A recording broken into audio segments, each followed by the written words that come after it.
الحمدللہ رب العالمین والصلاة والسلام علی سید الانبیاء والمرسلین وعلی آلہ طیبین الطاہرین وعلی من تبعهم بإحسان إلی یوم الدین اما بعد اعوذ باللہ من الشیطان الرجیم بسم اللہ الرحمن الرحیم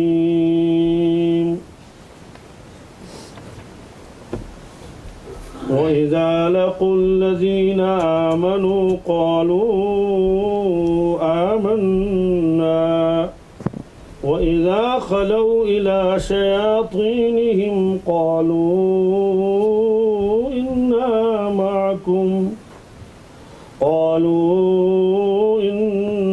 مَعَكُمْ إِنَّمَا نَحْنُ مُسْتَهْزِئُونَ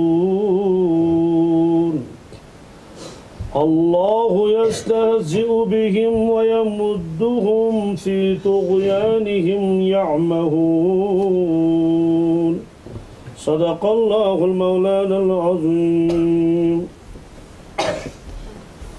منافقین کی قباحتوں کا بیان کر رہا ہے کہ ان کے اندر یہ عیب بھی ہے، یہ قباحت بھی ہے۔ جیسے اللہ تبارک تعالیٰ نے پہلے ایمان والوں کی صفات کا بیان فرمایا کہ ایمان والے ایسے ہیں، نمازوں کے پابند ہیں، جو رزق ہم نے ان کو دیا اس میں سے خرچ کرتے ہیں، وہ ساری چیزیں ہیں۔ اور یہاں ترتیب کے ساتھ اللہ تبارک تعالیٰ منافقین کی جو ان کے اندر جو بری خصلتیں ہیں ان کا بیان ہے۔ اس کا بیان تو آ گیا وَإِذَا لَقُوا الَّذِينَ آمَنُوا قَالُوا آمَنَّا، جب وہ لوگ ملتے ہیں ایمان والوں سے تو کہتے ہیں کہ ہم بھی تو ایمان لا چکے ہیں۔ وَإِذَا خَلَوْا إِلَى شَيَاطِينِهِمْ، جب وہ اپنے سرداروں کے پاس چلے جاتے ہیں، اکیلے ان کے پاس ہوتے ہیں، قَالُوا إِنَّا مَعَكُمْ إِنَّمَا نَحْنُ مُسْتَهْزِئُونَ، کہ ہم تمہارے ساتھ ہیں، ہم تو مسلمانوں کو بیوقوف بنا رہے تھے، نعوذ باللہ من ذالک، ان کو ہم مذاق کرتے تھے۔ اب عبارت دیکھ لیجئے، اللہ اکبر، عجیب و غریب ہے۔ قالوا آمنا، کیا کوئی تاکید کا لفظ اس میں نہیں ہے، سیدھا سادہ، یعنی مطلب یہ ہے کہ بس زبان سے کہتے تھے آمنا، ہم تو ایمان لا چکے ہیں۔ لیکن جب اپنے شیطانوں کے پاس جاتے تھے تو قالوا انا معکم، تو بڑے رغبت کے ساتھ تاکید کے حروف لگاتے تھے، انا، بے شک، واقعی ہم تو تمہارے ساتھ ہیں، انما، یقیناً، سچ مچ، نحن، ہم، مستہزئون، ان کے ساتھ مذاق کرتے ہیں۔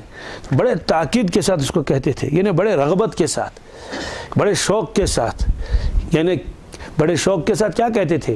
جب اپنے سرداروں کے پاس جاتے تھے تو بڑے شوق کا اظہار کرتے تھے، بڑی رغبت کا، کہ ہم تو واقعی آپ ہی کے ساتھ ہیں، عقیدے کے اعتبار سے، خیالات کے اعتبار سے، ہر چیز سے ہم تمہارے ساتھ ہیں۔ پھر کہتے تھے کہ یقیناً ہم تو ان لوگوں کو بیوقوف بنا رہے ہیں، مذاق کر رہے ہیں، تو بڑی تاکید کے ساتھ کہتے تھے۔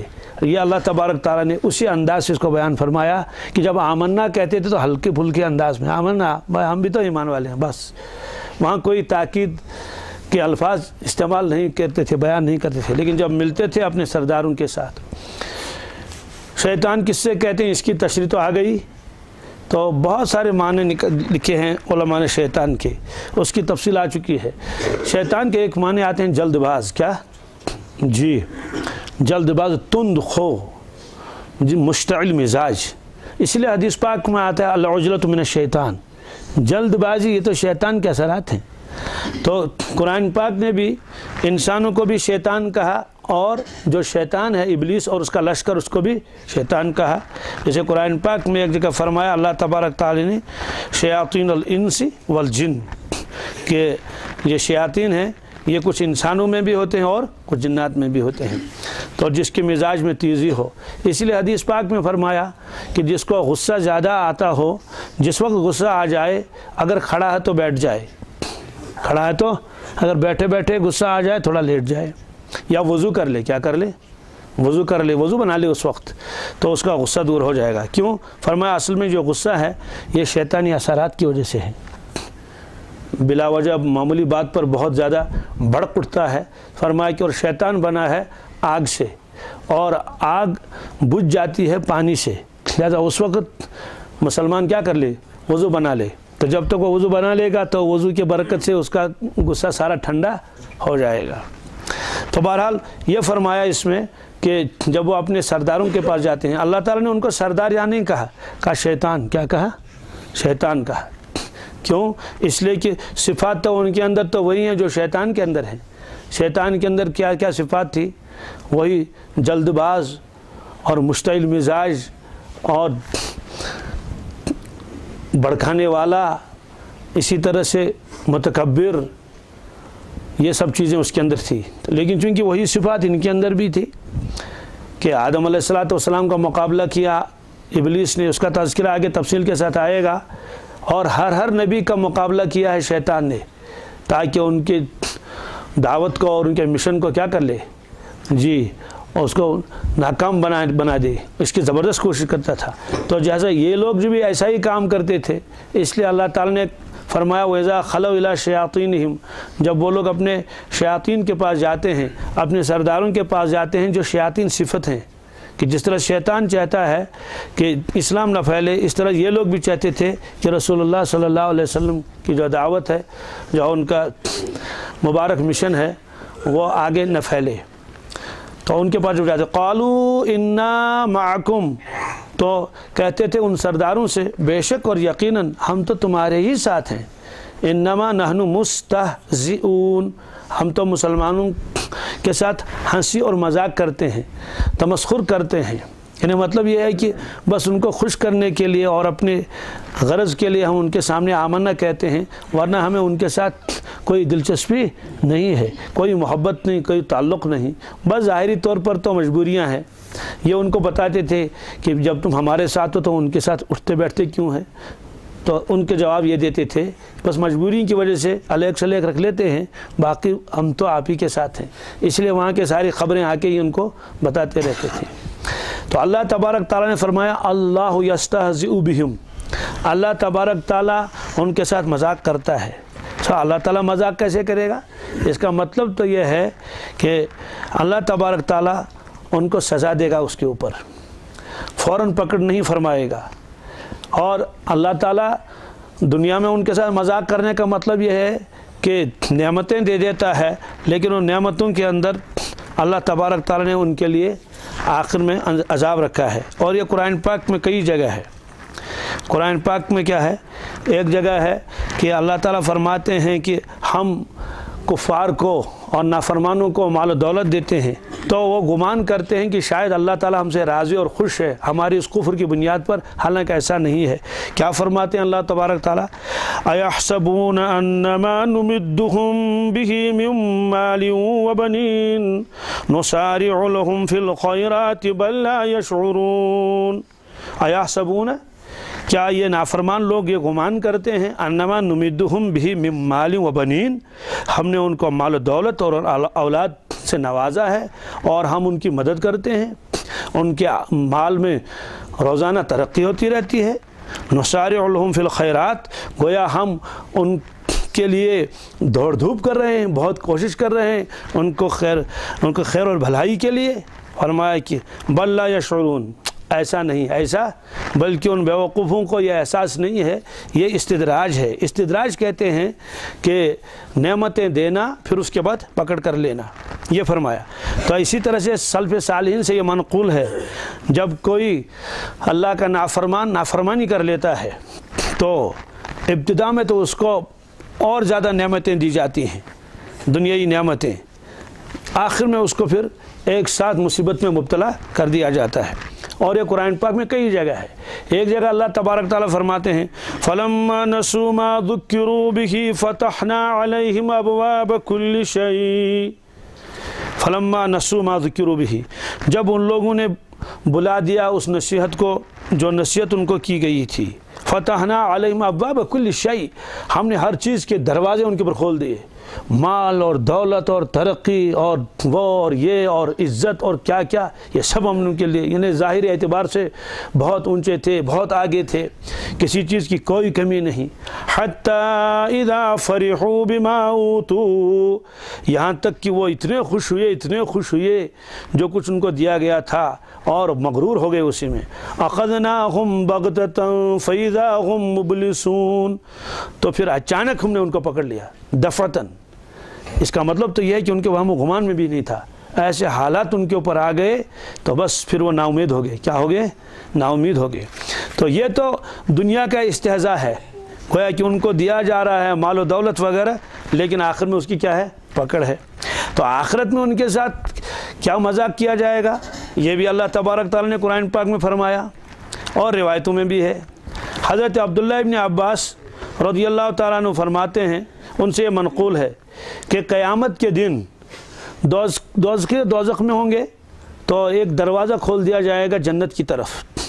اب یہ عذاب برداشت کر کے بہت تیزی کے ساتھ کوشش کریں گے وہاں تک پہنچنے کے لیے، کہیں گے دروازہ تو کھل گیا، اور وہاں کوئی شخص ہوگا وہ یوں کر رہا ہوگا، فرشتے، یعنی آ جاؤ دروازہ تو کھل گیا، دروازہ ہے جنت کا۔ اب یہ لوگ بڑی مشقتوں سے وہاں پہنچ جائیں گے، جب وہاں پہنچ جائیں گے دروازہ بند کر دیا جائے گا۔ دروازہ کیونکہ یہ مذاق کیا کہتے ہیں، یہ وہی مذاق ہے جو تم مسلمانوں سے دنیا میں کرتے تھے، تم انہیں مذاق کرتے تھے، عدلے کا بدلہ ہے۔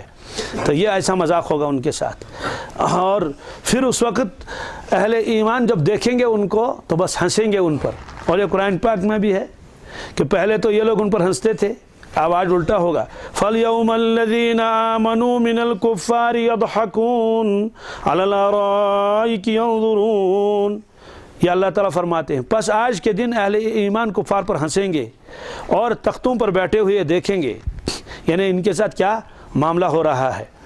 تو یہ بھی مذاق ہوگا، اور ایک مذاق میدان محشر میں ہوگا منافقین کے ساتھ، اور اس کا بیان قرآن پاک میں ہے۔ قرآن پاک میں کیا ہے؟ قرآن پاک میں ہے کہ قیامت کے دن تو اندھیرا ہوگا، ایمان والے کے ساتھ نور ہوگا۔ نورہم یسعی بین ایدیہم و بایمانہم، ایمان والوں کا نور ان کے آگے آگے ہوگا اور ان کے دائیں دائیں ہوگا، دائیں طرف کو۔ سامنے تو ایمان کا نور ہوگا اور دائیں طرف تو اعمال صالحہ کا نور ہوگا۔ تو اس نور میں ان کو آگے بڑھنا ہے اور پل صراط کو پار کرنا ہے۔ تو اب جب منافقین دیکھیں گے تو منافقین کی تو تھوڑی دیر کے لیے انہی کے ساتھ رہیں گے، کیونکہ دنیا میں بھی تو رہتے تھے انہی کے ساتھ، علیک سلیک وغیرہ تھا، اور یہ تھا سلام و کلام، اور آمنا بھی کہتے تھے اور نمازیں بھی پڑھتے تھے۔ اب یہ آئے گا اس میں، اس وقت جب یہ دیکھیں گے کہ ایمان والوں کے ساتھ نور ہے تو یہ بھی اس میں چلنا شروع کر دیں گے۔ عجیب معاملہ ہوگا کہ ایمان والے تو آگے بڑھتے رہیں گے تو ان کے قدم بوجھل ہو جائیں گے، یہاں تک یہ پیچھے رہ جائیں گے، اور دیکھیں گے تو نور تو ان کے ساتھ ہے، ہمارے ساتھ تو ہے ہی نہیں۔ اب یہ ان کو پکاریں گے، یہ سورہ حدید میں ہے، یوم یقول المنافقون والمنافقات للذین آمنوا انظرونا نقتبس من نورکم۔ اللہ تعالیٰ فرماتے ہیں جس دن یہ منافق مرد اور منافق عورتیں ایمان والوں سے پکاریں گے کہ ہمارا بھی تو انتظار کر لو، ہمیں بھی تو ٹھہرو، ہے آہستہ پریٹ تو، نقتبس من نورکم، ہم تمہارے اس نور سے فائدہ اٹھائیں گے، تھوڑا سا ہم کو بھی تو حاصل ہو جائے گا۔ تو وہاں سے کہا جائے گا قیل ارجعوا وراءکم فالتمسوا نورا، قیل ارجعوا وراءکم، ان سے کہا جائے گا پیچھے جاؤ، فالتمسوا نورا، وہیں یہ نور تلاش کر لو۔ مطلب یہ کہ یہاں کا نور، یہ تو دنیا کا جو ایمان اور اعمال صالحہ، یہ یہاں تھوڑے ملے گا، یہ تو وہاں ملنے والا ہے نا۔ یہ تو بالکل ایسا ہی ہے نا، اگر کوئی آدمی جہاز کے قریب ہوگا، کوئی کہ بھائی ہمیں بھی ایک ٹکٹ دے دو، وہ کہے بھائی یہ تو وہاں سے ٹکٹ نکالنا پڑتا ہے، کوئی کاغذ وغیرہ کو، یہ یہاں تھوڑا، یہ تو دفتر اس کا فلاں جگہ ہے، وہاں سے جاؤ، وہاں کاغذ بنا کے لاؤ، تو یہاں کیسے ہوگا؟ تو اس طرح وہ کہیں گے ان کو بھائی ہم کو بھی نور دے دو، وہ کہیں گے بھائی یہ یہاں کا نور تھوڑے، یہ تو دنیا سے ہم نور لائے ہیں، یہ ایمان کا نور ہے اور اعمال صالحہ کا نور ہے، تو وہاں چلے جاؤ۔ اب یہ ان کے قریب میں ہوں گے، کہیں گے ہمارا بھی انتظار کر لو، ہمارا بھی انتظار کر لو۔ تو اللہ تعالیٰ فرماتے ہیں اب یہ بالکل قریب ہوں گے اور تھوڑا سا فاصلہ ہوگا، تو اللہ تعالیٰ فرماتے ہیں میں ایک دروازہ کھڑا کر دوں گا بیچ میں، کیا جی، فَضُرِبَ بَيْنَهُمْ بِسُورٍ لَهُ بَابٌ، دروازہ نہیں، ایک دیوار، اور دیوار میں دروازہ ہوگا، دیوار میں جی، فَضُرِبَ بَيْنَهُمْ بِسُورٍ، تو ان دونوں کے درمیان، ایمان والوں کے درمیان اور منافقین کے درمیان میں ایک دیوار کھڑی کر دی جائے گی. لہو بابن، اس کا ایک دروازہ بھی ہوگا. اب معاملہ کیا ہوگا؟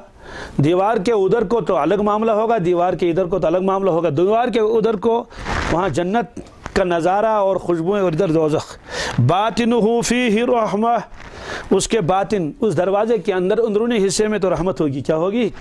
وَظَاهِرُهُ مِنْ قِبَلِهِ الْعَذَابُ، اور اس طرف میں تو کیا ہوگا؟ عذاب. تو عذاب میں یہ گرفتار ہو جائیں گے.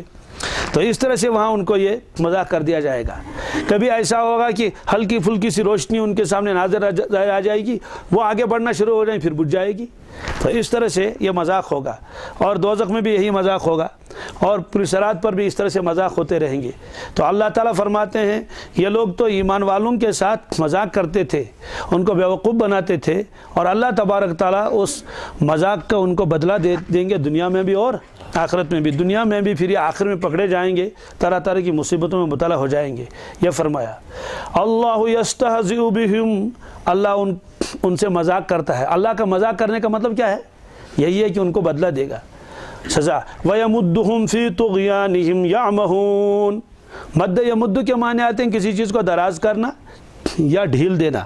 تو ڈھیل دینے کو بھی کہتے ہیں وَيَمُدُّهُمْ، رسی دراز کرنا.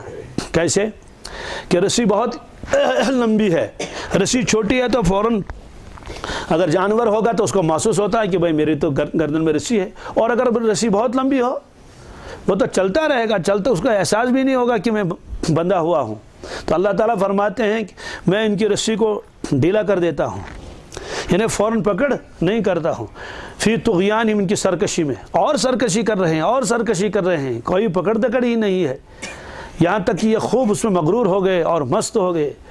فرمایا فی طغیانہم، اپنی اس طغیان میں، سرکشی میں. سرکشی کے طغیان کہتے ہیں جب کوئی آدمی حد سے آگے بڑھے، سرکشی میں حد سے، تو اس وقت طغیان کہتے ہیں. تو جیسے کہتے ہیں دریا میں طغیانی ہے، کیا اس کا مطلب تو ہے کہ دریا کا جو اپنا وہ جو رفتار ہے اس کی، یا جو اس کی اپنی لیول ہے، اس وقت تو یہ جو خطرے کا جو کنارہ اس سے بھی آگے بڑھ چکا ہے، تو دریا میں طغیانی ہے. تو طغیان کہتے ہیں کہ جب کوئی آدمی حد سے آگے بڑھ جائے کسی بھی چیز میں، سرکشی میں، نافرمانی میں، ظلم زیادتی میں، تو اس کو طغیان کہتے ہیں. تو اللہ تعالیٰ فرماتے ہیں وَيُمُدُّهُمْ فِي طُغْيَانِهِمْ، یہ جس طغیان میں ہے میں انہیں ڈیل دے دیتا ہوں. تو یعمہون، یہ اسی میں پریشان ہے، چل رہے ہیں آگے. تو یعمہون، یا عین میم اور ہا، یعمہون، یہ دو لفظ آتے ہیں قرآن پاک میں ہے. تو جو آدمی دل کا نابینا ہو اس کے لیے تو عین میم اور ہا استعمال قرآن پاک فرماتا ہے. عمہ کہتے ہیں اس کیفیت کو جس سے آدمی کا دل نابینا ہو جائے، یعنی دل کی روشنی ختم ہو جائے. اللہ تعالیٰ بچائے. معلوم ہوا کہ دل جب نابینا ہو جاتا ہے تو پھر آدمی کو حق نظر نہیں آتا ہے. اور آنکھوں کی نابینا اگر کوئی ہوگا اس کو عمہ کہتے ہیں. عین میم اور یا اس کے اوپر کھڑا الف لگا دیجئے تو عمہ ہو جائے گا. اور یہ قرآن پاک میں بھی ہے. قرآن پاک میں ایک جگہ ہے کہ اللہ تعالیٰ فرماتے ہیں کہ فَإِنَّهَا لَا تَعْمَى الْأَبْصَارُ وَلَكِنْ تَعْمَى الْقُلُوبُ الَّتِي فِي الصُّدُورِ، ان کی آنکھیں تو اندھی نہیں ہیں، آنکھیں تو ٹھیک ہے ان کی، وہ تو دیکھ رہے ہیں. وَلَكِنْ تَعْمَى الْقُلُوبُ الَّتِي فِي الصُّدُورِ، بلکہ وہ دل جو ان کے سینوں میں ہے وہ اندھے ہو چکے ہیں. وہ اندھے، یہ معلوم یہ ہوا کہ حق کا راستہ ان آنکھوں سے تو نہیں دیکھا جاتا، وہ تو کس سے؟ دل کی آنکھوں سے دیکھا جاتا ہے. تو یہ اللہ تعالیٰ نے فرمایا. تو اب یہ کیا کر رہے ہیں؟ فرمائے کہ یہ اتنے اندھے ہیں اور اتنے بیوقوف ہیں، اتنے کم عقل ہیں کہ قیمتی چیز کو ادھر سے دے دیا اور نقصان والی چیز کو لے لیا. اس کی پہچان کیا ہے؟ اس کی پہچان یہ ہے اولئک الذین اشتروا الضلالة بالهدى فما ربحت تجارتهم وما كانوا مهتدین. اولئک الذین اشتروا الضلالة بالهدى، اولئک الذین، یہی تو وہ لوگ ہیں، اشتروا الضلالة بالهدى، کہ انہوں نے گمراہی خرید لی، گمراہی ہدایت کے بدلے میں. فما ربحت تجارتهم، ان کی تجارت نے انہیں کوئی نفع نہیں دیا. وما كانوا مهتدین، اور نہ ان کو راستہ مل گیا، یعنی ان کو کامیابی کا راستہ نہیں ملا. یہاں اللہ تعالیٰ نے فرمایا کہ انہوں نے ادھر سے ایک چیز دے دی، ادھر سے دوسری چیز لے لی. ادھر سے کیا دیا تھا، ادھر سے کیا لے لیا؟ فرمایا کہ ادھر سے تو دے دی انہوں نے ہدایت اور ادھر سے لے لی گمراہی. اشترا کا لفظ آیا ہے. اشترا عربی کا لفظ ہے، اس کے معنی آتے ہیں خریدنے کے بھی اور فروخت کرنے کی بھی ہے. یہاں مراد ہے خریدنا. اولئک الذین اشتروا الضلالۃ بالہدی. اشترا اصل کہتے ہیں جس میں آدمی ادھر سے کوئی چیز دے دے عوض میں، بدلے میں ادھر سے دوسری چیز لے لے. تو انہوں نے ادھر سے کیا دے دیا؟ ادھر سے تو ہدایت کو دے دیا اور ادھر سے گمراہی خرید لی. ایک عربی میں ہوتا ہے، ایک اس کو کہتے ہیں مبی، ایک ہے سمن. مبی کے معنی آتے ہیں وہ جو مقصود ہو. جیسے آپ بازار جائیں گے کپڑا خریدنے کے لیے، ادھر سے پیسے دے دیے کپڑا خرید، معلوم یہ ہوا کہ اصل تو کپڑے کی ضرورت تھی، اس کا بدلہ آپ نے ادھر سے دے دیا، کیا پیسے دے دیے. آپ جوتا خریدنے کے لیے گئی تھے، اس کے بغیر تو چارہ ہی نہیں، پیسے تو جیب میں بہت ہیں، تو پیسے خرچ کر لیے، ادھر سے دیے اور ادھر سے وہ لائے. پہلے زمانے میں کیا ہوتا تھا؟ چیزوں کا تبادلہ چیزوں سے ہوتا تھا. گامن منز تہِ ٲسۍ نِوان، یورٕ ٲسۍ نِوان یہ سا یہ توٚملہٕ ٹوٗر، تورٕ ٲسۍ اَنان لیٚدٕر، یورٕ ٲسۍ نِوان ڈوٗنۍ ہَتھ، تورٕ ٲسۍ اَنان بیٚیہِ کینٛہہ، یورٕ ٲسۍ نِوان ٹھوٗل، تورٕ ٲسۍ اَنان کنک ڈبی. تو یہ گاؤں میں پہلے بھی ہوتا تھا. ادھر سے جہاں چنے بنتے ہیں تو وہ یہاں سے چنے لے جاتے تھے دکاندار سے، وہاں سے دوسری چیز نمک وغیرہ لے آتے تھے ادھر. تو یہ چیزوں کا تبادلہ چیزوں سے ہوتا تھا. تو گھر میں وہ چیز بہت ہے، اس کی ضرورت نہیں ہے، اس چیز کی ضرورت ہے جو اس کے پاس ہے. تو ہلدی کی ضرورت ہے اور دوسری چیزوں کی ضرورت ہے، نمک کی ضرورت ہے، صابن کی ضرورت ہے. ادھر سے چیزیں دیتے تھے، ادھر سے لیتے تھے. تو بعد میں تو وہ رواج بہت کم ہو گیا. اب تو زیادہ تبادلہ کس کا ہوتا ہے؟ پیسوں، ادھر سے پیسے دے دیے، ادھر سے چیز لائے. وہ جو چیز ہم وہاں سے لائے اس کو مبی کہتے ہیں. یہ جو ادھر سے پیسے دے دیے یا کوئی بھی اور چیز کو سمن کہتے ہیں. تو یہاں فرمایا کہ انہوں نے ادھر سے کیا دے دیا؟ کہتے ہیں ادھر سے تو انہوں نے ہدایت دے دی اور اس کے بدلے میں کیا لے لی؟ گمراہی. ہدایت دینے کی ہدایت تو ان کے پاس تھی ہی نہیں. کہتے ہیں ہدایت کا مطلب ہدایت تو ان کے پاس وہ پہنچ چکی تھی، ہدایت ان کے پاس پہنچ چکی تھی. جب باقی لوگ ہدایت یافتہ ہو گئے تو ہدایت تو ان کے گھروں میں، ان کے دروازوں، ان کے کانوں تک سب چیز سب بالکل سامنے تھی، لیکن انہوں نے اس کو ٹھکرا دیا. اس کے بدلے میں وہی پرانی چیز پھر لے کر آئے، وہی کفر اور وہی گمراہی. تو یہ اللہ تعالیٰ فرماتے ہیں دیکھیے کیا بیوقوف ہیں، کہ کتنے کم عقل ہیں. اتنی قیمتی چیز انہوں نے ادھر سے دے دی اور وہاں سے کیا لے لی؟ گمراہی لے لی. اب اس میں ایک لفظ آیا فما ربحت تجارتہم، تجارت کا لفظ آیا. اہل عرب خوب جانتے تھے کہ تجارت کس سے کہتے ہیں، تجارت کا مقصد کیا ہوتا ہے. تجارت کا مقصد یہ ہے کہ راس المال بچا رہے. راس المال میں نے اصلی سرمایہ، اس کے اوپر مزید نفع آئے. یہی تو تجارت میں ہوتا ہے کہ جتنے پیسے میں نے اس میں لگائے وہ تو ہونے ہی چاہیے، لیکن اس کے اوپر اور نفع آنا چاہیے. تو اللہ تعالیٰ فرماتے ہیں انہوں نے بھی تو ایک تجارت کی تھی، کیونکہ خرید و فروخت میں تو یہی مقصد ہوتا ہے نا. کبھی گھر کی ضرورت کی چیزیں خریدی جاتی ہیں، کبھی تو کاروبار کیا جاتا ہے. ادھر سے چیزیں دے دی اور پیسے دے دیے، ادھر سے دوسری چیزیں خرید لی، اور مقصد تو یہ ہوتا ہے کہ راس المال بھی بچ جائے اور اس کے اوپر مزید نفع ملے. تو نفع کو عربی میں ربح کہتے ہیں. کیا؟ ربح. یہ تو اللہ تعالیٰ فرماتے ہیں کہ یہ تو اتنے بیوقوف ہیں، قیمتی چیزیں تو ادھر سے دے دی اور ادھر سے گھٹیا چیز لے لی، اور تو راس المال بھی چلا گیا، تو نفع کی تو نفع کہاں آئے گا؟ اس لیے فرمایا فما ربحت تجارتہم. یہ جو انہوں نے تجارت کی تھی، یہ تجارت ان کے لیے نفع بخش ثابت نہیں ہوئی، سود مند نہیں ہوئی یہ تجارت، بلکہ الٹا اس کا ہوا. وما کانوا مہتدین، اور یہ لوگ اس میں کامیاب نہیں ہوئے. ورنہ تجارت میں تو آدمی اسی نیت سے کرتا ہے تجارت تاکہ میں کامیاب ہو جاؤں. تو راس المال بھی گیا ان کا، اور جو نفع کی امید تھی وہ نفع بھی مل، کیونکہ ان کو امید یہی تھی کہ ہم محنت کر لیں گے اور مقابلہ بھی کریں گے، آہستہ آہستہ دین مٹ جائے گا اور جو کفر ہے وہی غالب رہے گا. لیکن الٹا ہوا، تو دنیا بھی گئی اور آخرت بھی گئی. اللہ تعالیٰ حفاظت فرمائے.